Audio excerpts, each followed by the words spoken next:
Good morning students, welcome to your BEd first year class.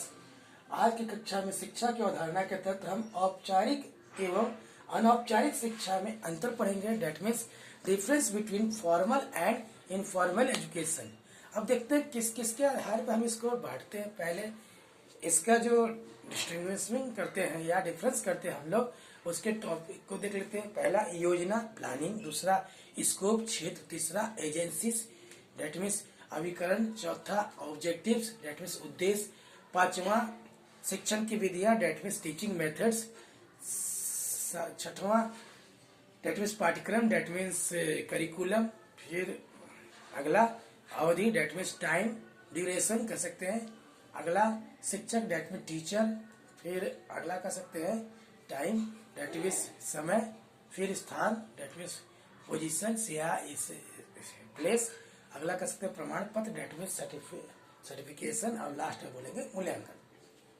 अब पहले जैसे जो हुआ योजना के आधार पर, औपचारिक शिक्षा यह शिक्षा सुनिश्चित या व्यवस्थित ढंग से दी जाती है, इसीलिए इसको औपचारिक शिक्षा कहते हैं। इसमें बहुत सारे नियम की निश्चितता होती है, बंधन होते हैं, बहुत कुछ होते हैं। अनौपचारिक इसकी पहले से कोई योजना नहीं बनाई जाती है, अपितु व्यक्ति आकस्मिक रूप से इसे प्राप्त कर लेता है, किसी साधन से ये गेन कर लेता है। दूसरा क्षेत्र, इसका क्षेत्र संकीर्ण होता है। औपचारिक शिक्षा का क्षेत्र जो होता है संकीर्ण होता है, जबकि जो अनौपचारिक शिक्षा का क्षेत्र जो होता है वो क्या होता है, व्यापक होता है। एजेंसी कहाँ से प्राप्त होता है। इस प्रकार की शिक्षा के अभिकरण बहुत सीमित है, जैसे विद्यालय, पुस्तकालय आदि ये शिक्षा के अभिकरण है, जबकि अनौपचारिक शिक्षा के क्षेत्र बहुत बड़े हैं, इसलिए इसके अभिकरण भी बहुत अलग अलग है। परिवार, समुदाय, धर्म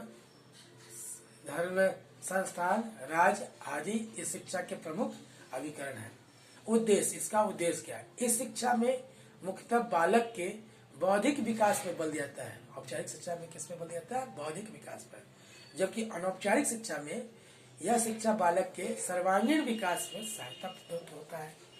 डेट मीन्स इसमें हर एक तरह के विकास, बौद्धिक, शारीरिक, मानसिक और भी बहुत सारे जो है वो भी विकास की बात की जाती है।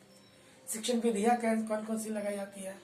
इसमें शिक्षण विधियां कक्षा स्तर एवं विषय के अनुसार निश्चित की जाती है, जबकि अनौपचारिक शिक्षा में शिक्षण विधियां निश्चित नहीं होती। अनुभव बालक को शिक्षा प्रदान करने में सहायता प्रदान करते हैं। अनुभव के द्वारा ही बालक शिक्षा को गेन करता है या प्राप्त करता है।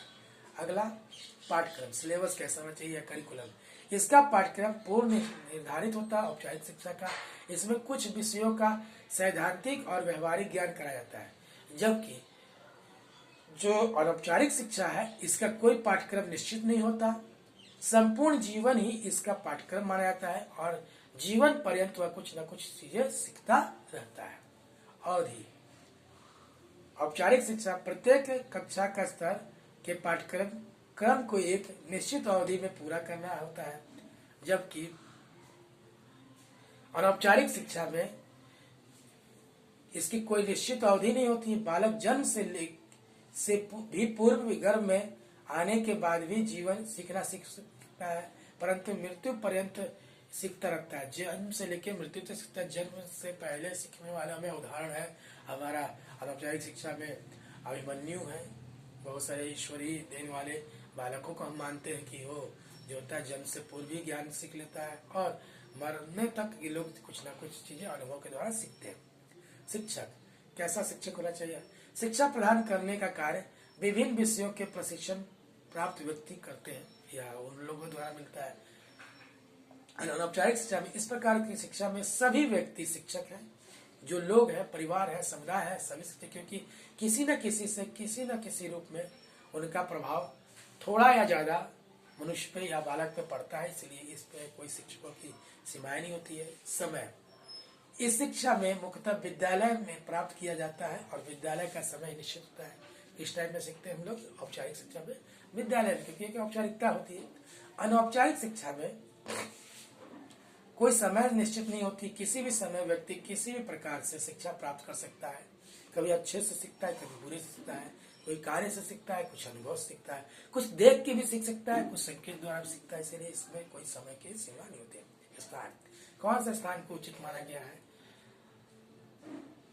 अब औपचारिक शिक्षा के लिए केवल विद्यालय में ही शिक्षा प्रदान की जाती है, जबकि इस शिक्षा में कोई निश्चित स्थान नहीं होता है। संपूर्ण समाज में ही कहीं ना कहीं से शिक्षा प्राप्त किया जाता है।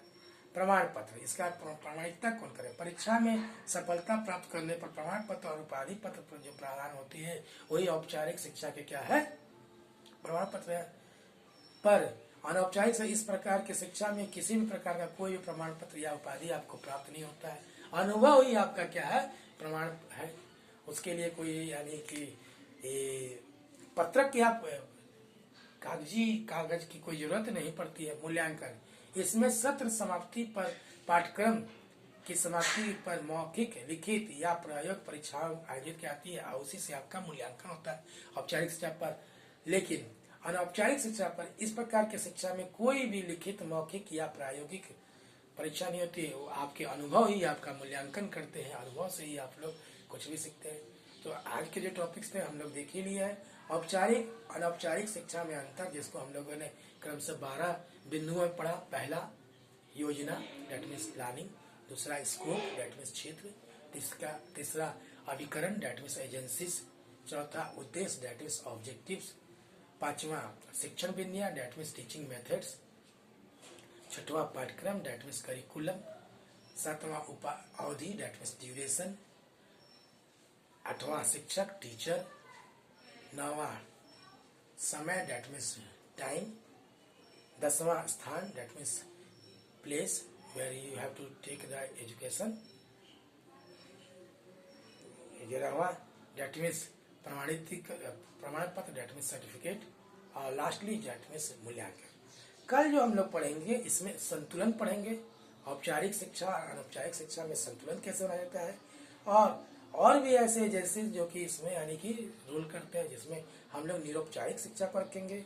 देखिए, हेडरसन के अनुसार दोनों शिक्षा के अंतर स्पष्ट करने के लिए व्यक्ति के कार्यों को देखा जाता है, बालक के कार्यों को देखा जाता है, और उनका अनुकरण से ही हम बता सकते हैं कि वह शिक्षा किस प्रकार लाभप्रद है।